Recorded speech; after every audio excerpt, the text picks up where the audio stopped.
Hi, I'm Wayne Tuttle, and welcome to Chasing Legends.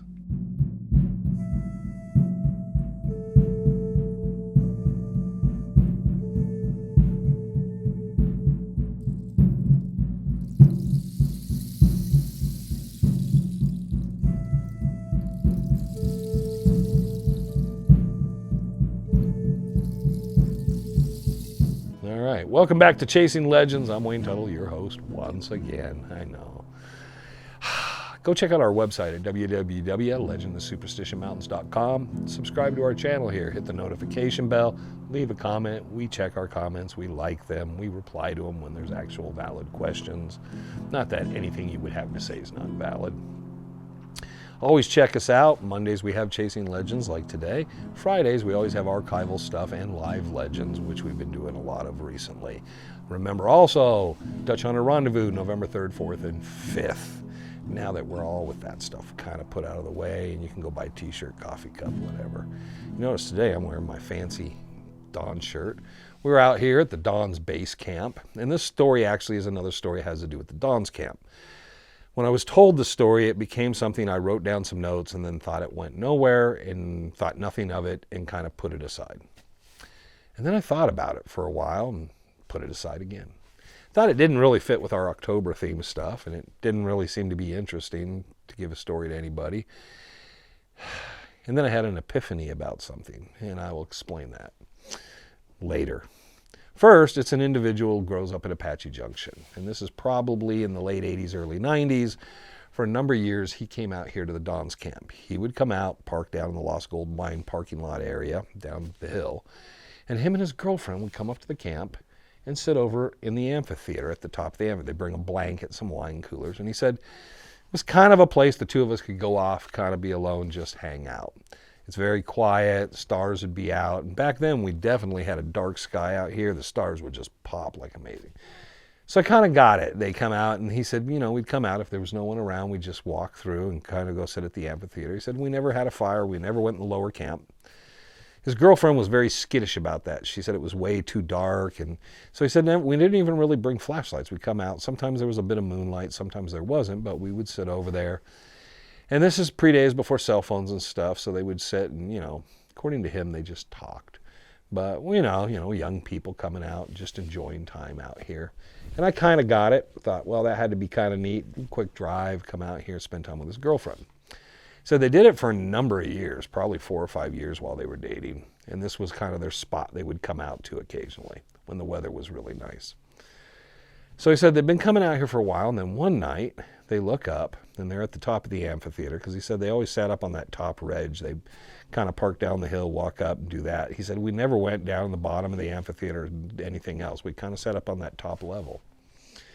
And you're probably wondering why I'm not filming from there, because the sun's out there and it's kind of warm. And I'm going to sit in the shade for this. But they would sit there, and he said one night, after they'd been doing it for a while, they look out, and if you look behind me, I don't know if we can see it clearly, there's an outcropping of rock, and it has a small hole in it. And he said they looked up, and his girlfriend said, look at that. And he said we could see light framing the ridge, and there was light coming through the hole.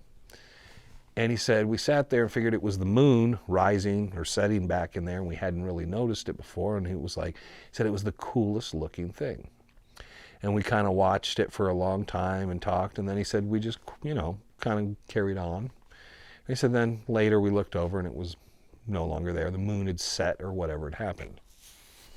And he said they'd come out different times. He said it was always very quiet. They never saw anyone around. They never heard anything.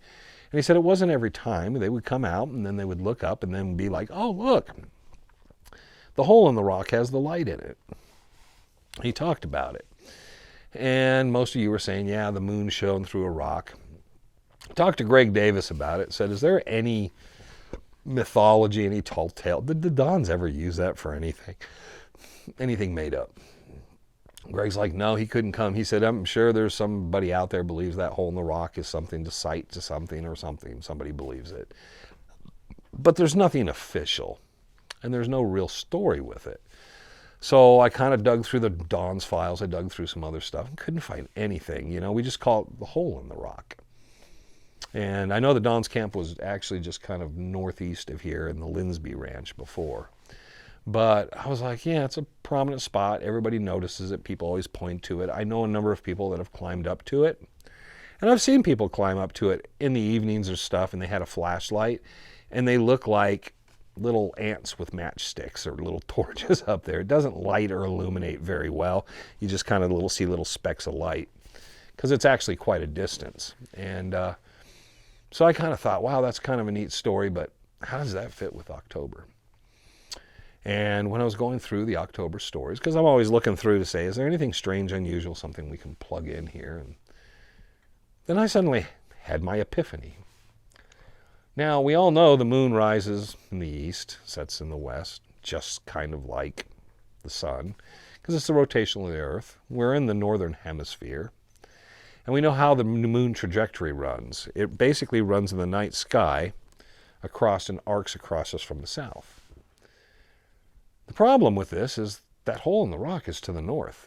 And it's actually in Peralta Canyon, or Willow Canyon if you'd have it. And it sits, so there would be no possible way for the moon to come down and sit in there unless the moon landed in Peralta Canyon.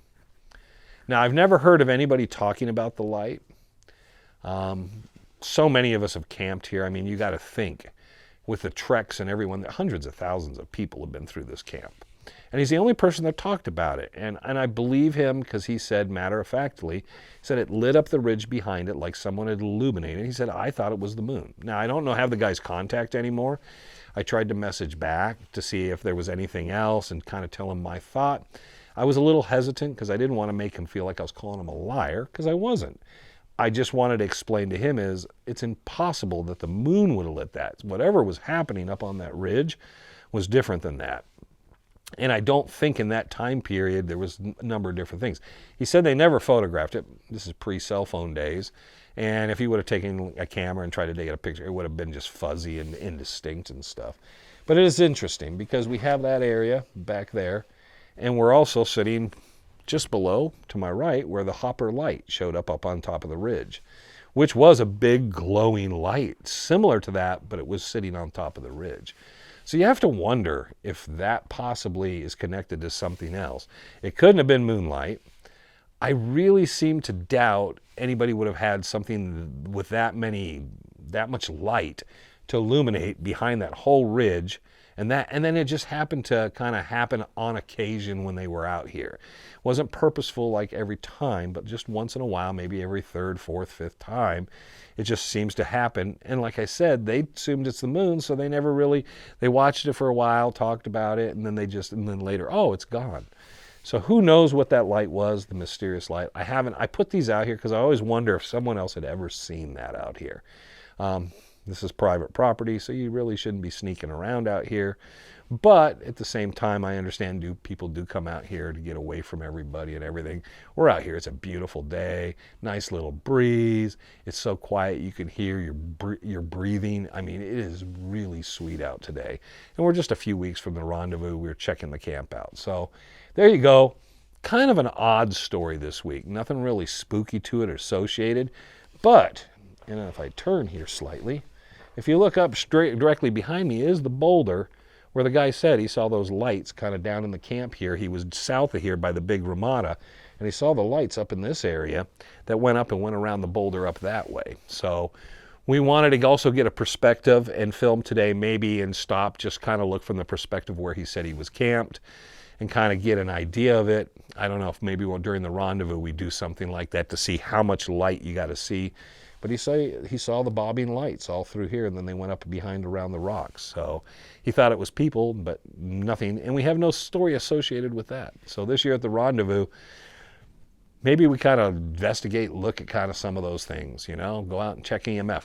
Great thing about being out here is there is zero electricity. So unless you're standing on top of someone's laptop, their cell phone, or their generator, you should get almost zero, almost anything. It should be just flatlining out here. And it can get very, very quiet. And you shouldn't be having much, well, today different with the digital age, but you shouldn't get a lot of traffic in the air of a lot of noises and stuff. Voices do carry, but anything in the immediate area, you should be able to tell. So we'll see what happens at the rendezvous. So there you go. The light up on the ridge, we'll give a close-up after we when we close up here, or Trevor will get it and kind of insert it in. Because I think it'd be cool to get a kind of an idea of what we're looking at and what he was looking at. Maybe not from his perspective, but generally a good perspective. And like I said, everyone that ever comes here the first time, that is one of the notable spots. They look at it and go, what about that hole in the rock? Is there anything to do with that? Have they ever done anything with that? No. As far as Greg, myself, anybody knows, nothing. So there you go. A little bit of a shorter one, something to get us through the week. We got a couple more of these and something. But we're getting close to the rendezvous, and that's going to be awesome because we're already kind of getting some things kind of scheduled down and in place. The road coming in, Peralta Road, is in awesome shape. The turnoff, everything. It's a little bumpy coming up the Don's Road from the Lost Gold Mine Trail, but everything else just looks good. All the roads in here look good. We took a tour around. Everything's cleared. We even had some trash, and we just brought it in and just fired up the big Ramada and kind of burned things out, but it looks like the camp's in great shape. Over to the right, we've repaired some of the buildings, got some fresh wood and some new roofs on them. So everything's really intact and looks good. So hopefully we get the weather to kind of chill down and cool off a little more. But it looks like we're looking for another great successful rendezvous this year. So I hope to see you there. Hope to see everybody around. I want to thank everybody for watching and checking out these videos because it's really cool. The live audience is awesome. And we're getting having a lot of fun going and doing through this stuff. So we'll be getting back into more superstition stuff because I got stuff chalked up.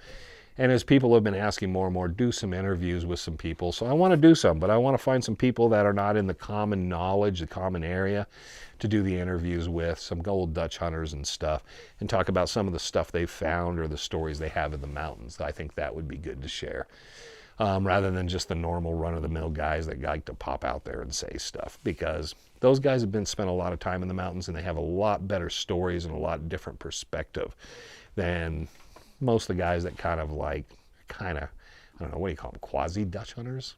Part-time Dutch hunters, maybe. Anyways, thank you. Beautiful day. Wish everybody could be here with us. A few weeks, most everybody will be out here with us. So you're more than welcome. There's no admission fee. Come through the gate. It says Dawn's on it. Gate should be open on Friday around 12 noon. Come on in. Get yourself a place to camp. When you first come down the hill from the big sign says the Don's Base Camp and tells you about the trek and stuff, on the left is a nice flat area. I will be in that spot. That's usually the host's spot. Joe Roboto was there for years. I've kind of sat there for a number of years.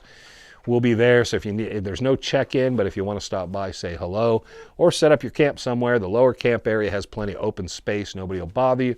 Upper camp has the little shelters and stuff where you can kind of maybe set up in one if they're open. There's several over here, a couple smaller ones, one over here to my left.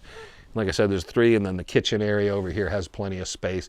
So if you got an RV, you got a trailer, you got a tent, or if you just want to find a place to throw a cot and sleep under a roof out here, there's plenty of room. Plenty of room for everybody. So I hope to see everybody out here. I'm going to wrap things up and finish up. Thank you for watching. But always remember, and the most important thing is, I'm Wayne Tuttle. You're not. And this was Chasing Legends.